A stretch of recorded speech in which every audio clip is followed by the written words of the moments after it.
বন্ধুরা, আজ আমরা এমন এক পবিত্র ভূমির কথা বলতে চলেছি বা জানতে চলেছি, যা শুধু ভারতে নয়, সমগ্র বিশ্বের অন্যতম রহস্য এবং জাগ্রত স্থান হিসেবে পরিচিত।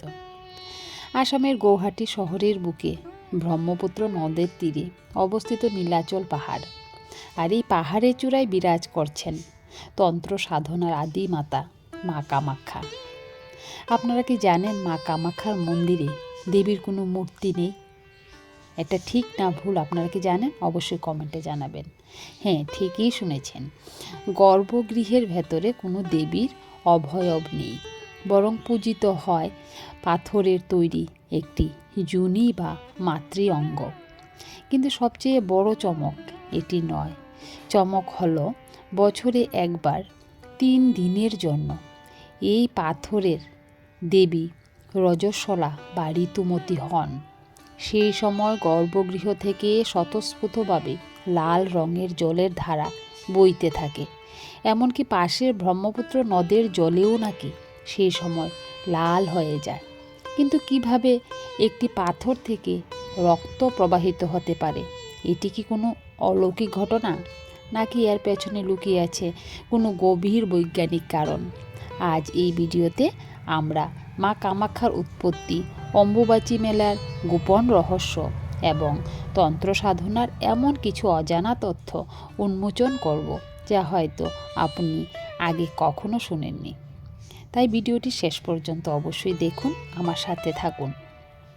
বন্ধুরা, কামাখ্যা মন্দিরের এই অসীম রহস্যের শিকড় লুকিয়ে রয়েছে আমাদের প্রাচীন হিন্দু পুরাণে। শিব পুরাণ এবং কালিকা পুরাণ অনুসারে প্রজাপতি দক্ষ একবার এক বিশাল মহাযজ্ঞের আয়োজন করেছিলেন, কিন্তু তিনি তার নিজের কন্যা সতী এবং জামাতা দেবাদিদেব মহাদেবকে সেই যজ্ঞে আমন্ত্রণ জানাননি। শিবের বারণ সত্ত্বেও সতী নিজের পিতৃগৃহে উপস্থিত হন, কিন্তু সেখানে দক্ষরাজ সকলের সামনে মহাদেবকে চরম অপমান করেন। স্বামীর এই নিদারুণ অপমান সহ্য করতে না পেরে মাতা সতী সেই যজ্ঞের আগুনে আত্মাহুতি দেন। এই খবর কৈলাসে পৌঁছাতেই মহাদেব ক্রোধে উন্মত্ত হয়ে ওঠেন। তিনি সতীর মৃতদেহ কাঁধে নিয়ে বিশ্বজুড়ে প্রলয়ঙ্কারী তাণ্ডব নৃত্য শুরু করেন। মহাদেবের এই ক্রোধে গোটা সৃষ্টি ধ্বংসের মুখে এসে দাঁড়ায়। তখন দেবতারা ভগবান বিষ্ণু শরণাপন্ন হন। সৃষ্টিকে রক্ষার জন্য ভগবান বিষ্ণু তার সুদর্শন চক্র নিক্ষেপ করেন। চক্রের আঘাতে মাতা সতীর দেহ 51টি খণ্ডে বিভক্ত হয়ে পৃথিবীর বিভিন্ন স্থানে পতিত হয়।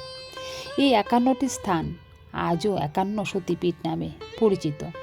আর এই নীলাচল পাহাড়ে পতিত হয়েছিল মাতা সতীর জুনি বা প্রজনন অঙ্গা। সংস্কৃত ভাষায় জুনি হলো সৃষ্টির প্রতীক। যেহেতু এখানে দেবীর জুনি পতিত হয়েছিল, তাই এটি অন্যতম প্রধান এবং শক্তিশালী সতীপীঠ হিসেবে পরিগণিত হয়ে থাকে। এই স্থানটি আজ মা কামাখ্যা মহাতীর্থ নামে পরিচিত। অনেকের মনেই প্রশ্ন জাগে, এই মন্দিরের নাম কামাখ্যা কেন হলো? এর পেছনেও রয়েছে এক অত্যন্ত আকর্ষণীয় কাহিনী। পুরাণ মতে শিব যখন গভীর ধ্যানে মগ্ন ছিলেন, তখন দেবতাদের অনুরোধে প্রেমের দেবতা কামদেব শিবের ধ্যান ভাঙার চেষ্টা করেন। কামদেবের ছোড়া পুষ্পবাণে শিবের ধ্যান ভঙ্গ হয়। প্রচণ্ড ক্রোধে মহাদেব তার তৃতীয় নয়ন উন্মোচন করেন এবং সেই ক্রোধানলে কামদেব মুহূর্তের মধ্যে ভস্মীভূত হয়ে যান। কামদেবের স্ত্রী রতি দেবীর কাতর প্রার্থনায় মহাদেব শান্ত হন এবং কামদেবকে নির্দেশ দেন নীলাচল পাহাড়ে গিয়ে মাতা সতীর জুনি মুদ্রা তপস্যা করতে। দীর্ঘ তপস্যার পর কামদেব তার হারানো রূপ বা কায়া ফিরে পান। যেহেতু কামদেব এই স্থানে তার হারানো রূপ ফিরে পেয়েছিলেন, তাই দেবীর নাম হয় কামাখ্যা এবং এই অঞ্চলটি কামরূপ নামে পরিচিত লাভ করে। কামাখ্যা মন্দিরের সবচেয়ে বড় এবং আলোড়ন সৃষ্টিকারী উৎসব হলো অম্বুবাচী মেলা। প্রতি বছর আষাঢ় মাসে এই উৎসব পালিত হয়। বিশ্বাস করা হয় এই 3 দিন মা কামাখ্যা রজস্বলা বা ঋতুমতী হন। যেমনভাবে একজন নারীর শরীরে মাসিক চক্র চলে, ঠিক তেমনি এই মহাবিশ্বের আদিমাতা প্রকৃতিও এই সময় তার ঋতুচক্রের মধ্য দিয়ে যান। এই 3 দিন মন্দিরের সমস্ত দরজা ভক্তদের জন্য সম্পূর্ণ বন্ধ রাখা হয়। কোনো পূজা বা আরতি হয় না তখন। এমনকি অসমের কৃষকরা এই 3 দিন মাটিতে লাঙল দেন না বা মাটি খুঁড়েন না, কারণ এই সময় পৃথিবী মাকে বিশ্রাম দেওয়া হয়। গর্ভগৃহের ভেতরে থাকা পাথরের জুনি পিঠটি একটি সাদা কাপড় দিয়ে ঢেকে দেওয়া হয় এবং 3 দিন পর অম্বুবাচীর নিবৃত্তি হলে যখন মন্দিরের দরজা খোলা হয় তখন এক অদ্ভুত এবং অবিশ্বাস্য দৃশ্য দেখা যায়। গর্ভগৃহের সেই সাদা কাপড়টি সম্পূর্ণ লাল হয়ে যায়, যেন তাতে তাজা রক্তের দাগ লেগে আছে। তার গর্ভগৃহের ভেতরে প্রস্রবণ থেকে সে জলের ধারা বের হয়, তা নাকি এই 3 দিন লাল রঙের হয়ে যায়। স্থানীয়দের মতে অম্বুবাচীর সময় আশেপাশে ব্রহ্মপুত্র নদীর জলের রঙও লালচে ধারণ করে।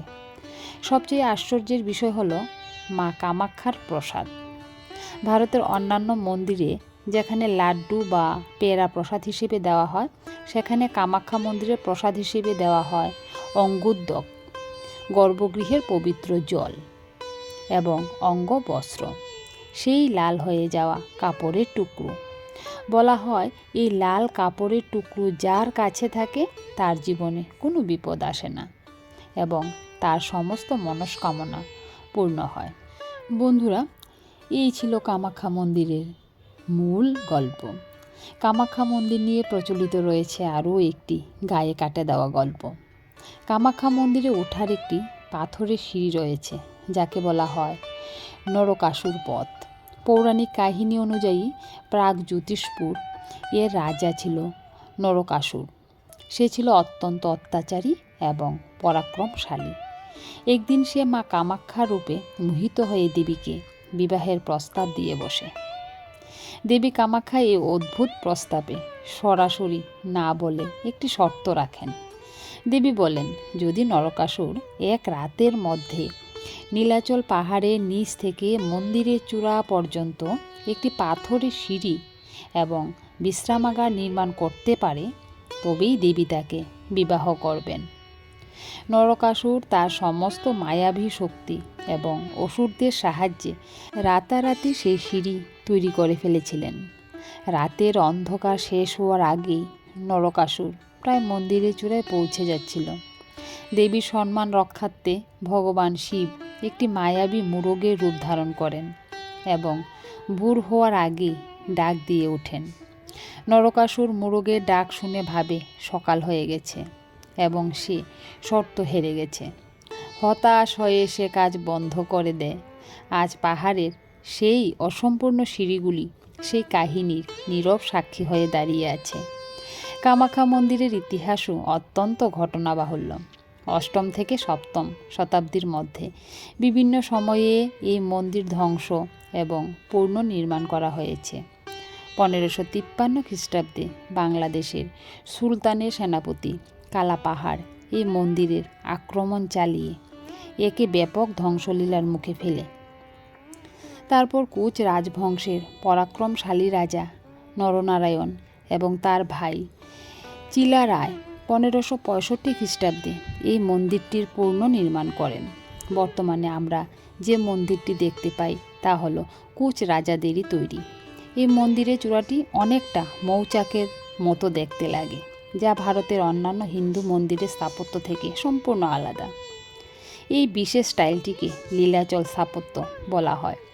মন্দিরের দেওয়ালে খোদাই করা অগণিত মূর্তি এবং ভাস্কর্য। বন্ধুরা, কামাখ্যা মন্দির, কামাখ্যা মায়ের সম্পর্কে বিজ্ঞান যতই যুক্তি দেখাক, কিন্তু একজন ভক্তের চোখে মা কামাখ্যা হলেন এই বিশ্ব ব্রহ্মাণ্ডের পালন কর্ত্রী। অম্বুবাচী উৎসব আসলে নারী শক্তির সম্মান, প্রজনন ক্ষমতার উদযাপন এবং প্রাকৃতিক সৃষ্টির প্রতি একটি শ্রদ্ধার্ঘ্য। কামাখ্যা মন্দির আমাদের শেখায় যে ঈশ্বর নিরাকার, তিনি শক্তিরূপেণ সংস্কৃতা। যেখানে যুক্তির শেষ হয় সেখানে ভক্তির শুরু হয়। মা কামাখ্যা শুধু একটি মন্দির নয়, এটি ভারতের সুপ্রাচীন আধ্যাত্মিক সাধনা এবং গভীর রহস্যের এক জীবন্ত প্রতীক। হরে কৃষ্ণ, রাধে রাধে বন্ধুরা। কেমন লাগলো গল্পগুলি শুনে অবশ্যই কমেন্টের মাধ্যমে জানাবেন। আজ এখানেই রাখছি, আবার দেখা হবে নতুন একটি ভিডিওতে। টাটা, ভালো থাকুন। হরে কৃষ্ণ, রাধে রাধে।